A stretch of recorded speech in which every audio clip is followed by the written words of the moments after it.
Bonjour à toutes et à tous, bienvenue dans cette vidéo d'apprendre la CO.com. Aujourd'hui nous allons voir comment réaliser un réservoir en plastique moulé en deux coquilles, apparemment symétriques, car la deuxième coquille subit une petite opération. Ce tutoriel commence avec un demi-réservoir, un corps de pièce déjà créé. Je vous passe le contenu du corps de pièce. Voilà, on le voit ici, je le replie.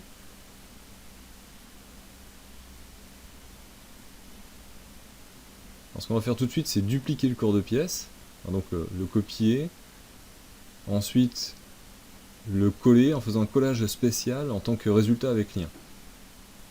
Voilà, ça permet d'avoir une copie conforme, un clone en fait, de la première partie. On va cacher la première partie. Voilà, il nous reste à l'écran le clone. On voit ici en fait qu'il y a un lien avec la première partie. On va tout de suite ajouter une position, ajout d'une position, donc le fameux positioning set. On voit le petit trièdre à l'intérieur qui correspond en fait à la position du centre de gravité de la pièce. On va se mettre en pause donc sur le set géométrique, définir objet de travail, et on change d'atelier. On va directement dans Generative Shape Design. Alors pourquoi faire? Pour créer en fait une symétrie, avec l'outil symétrie, une symétrie du premier trièdre. Voilà, le trièdre qui a été fait automatiquement lors du positioning set. Donc par rapport à quoi? Par rapport au plan de joint, en fait, qui est représenté ici par le plan du trièdre principal. Donc on dit OK, on se retrouve en fait avec l'image symétrique du trièdre créé dans le positioning set. On peut revenir, donc définir objet de travail sur le solide, et on voit donc le solide symétrisé. On peut montrer maintenant le premier solide, et on a notre boîte maintenant fermée avec ces deux coquilles parfaitement symétriques. Je rappelle qu'avec cette symétrie, toute modification sur le premier corps de pièce va se répercuter automatiquement dans le deuxième corps de pièce. Alors ici, pour corser un petit peu la chose, j'ai rajouté une allocation de volume. En fait, c'est, on va dire, qu'il y a une pièce qui passe à cet endroit-là et qui vient en interférence avec notre pièce. Alors c'est la deuxième partie, la partie symétrisée. Notre deuxième corps de pièce, c'est donc une copie conforme du premier, mais on va pouvoir rajouter en fait une opération dessus. Alors premièrement, ce qu'on peut faire, c'est ajouter un corps de pièce. Voilà, qu'on va nommer nouvelle peau, car on va se servir en fait de la surface de l'allocation de volume. Alors on repasse dans l'atelier par design. Cette surface en fait pour reconstruire une nouvelle paroi pour notre réservoir. Donc on prend cette surface et on va l'épaissir, dans ce sens-là, d'une valeur correspondant en fait à l'épaisseur du plastique que l'on a mis partout sur notre pièce. Voilà, on fait OK. Et on a notre nouveau morceau de plastique en fait du bon côté. Et parfaitement conforme à l'allocation de volume. Donc on peut cacher en fait ce set géométrique avec cette peau.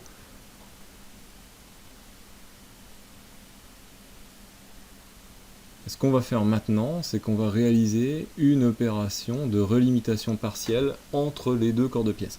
Donc on commence déjà par se mettre, on peut cacher cette partie-là pour mieux voir ce qui va se passer à l'intérieur. Voilà. Et surtout, donc, on définit l'objet de travail comme étant, voilà, cette partie-là, celle qui va subir l'opération. Donc on sélectionne maintenant cette fameuse peau et on fait une relimitation partielle. Voilà. Alors on peut s'y prendre de deux façons, soit retirer des faces, soit garder des faces. Bon, moi j'ai l'habitude de faire retirer des faces. On sélectionne celle-là, donc cette grande partie extérieure va être retirée. Celle-ci aussi, celle à l'intérieur du trou, faut pas l'oublier. Et également, donc on a deux éléments, troisième élément, cette partie-là va être retirée dans l'opération. Donc aperçu, voilà, c'est bien ce qu'on voulait. OK, l'opération est faite. On voit l'intérieur, l'extérieur, c'est parfait. Maintenant on va rajouter des petits rayons, parce que les arêtes sont vives. Donc pour être un peu plus représentatif de la réalité, voilà, on va mettre un rayon de 2 à l'intérieur.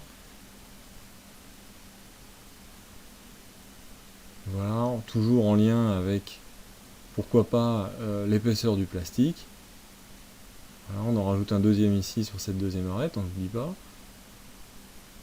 Voilà. Pareil, éditer formule, rechercher l'épaisseur du plastique. On aurait pu prendre, imposer n'importe quelle autre valeur, enfin bon. J'ai pris celle-là.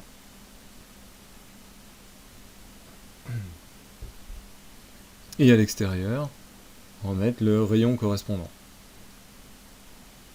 Donc pour simplifier, pour obtenir tout de suite toutes les arêtes, on peut sélectionner directement la face. Éditer formule, on rajoute donc une égalité, l'épaisseur du plastique.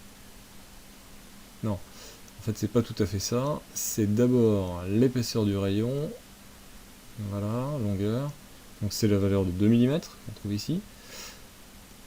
Voilà, ok.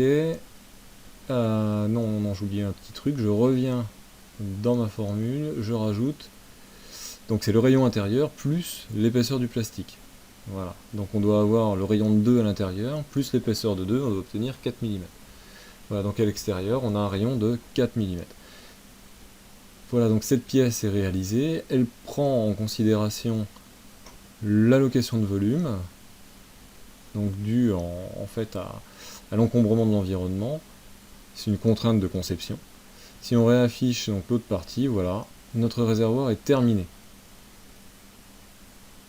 On voit bien le retrait de matière dû au passage de la pièce qui nous gêne. Voilà pour la fin de cette vidéo, j'espère que ça vous a plu. On va faire un petit tour à l'intérieur de la pièce pour voir un petit peu la chose sous un autre angle. En tout cas, si ça vous a plu, n'hésitez pas à mettre un like et à aller visiter mon blog www.apprendre-la-co.com pour voir d'autres tutoriaux qui ne sont pas forcément des tutoriaux vidéo. Voilà, vous apprendrez certainement plein de choses, enfin j'espère. En tout cas, je vous dis à une prochaine fois pour une autre vidéo sur apprendre-la-co.com.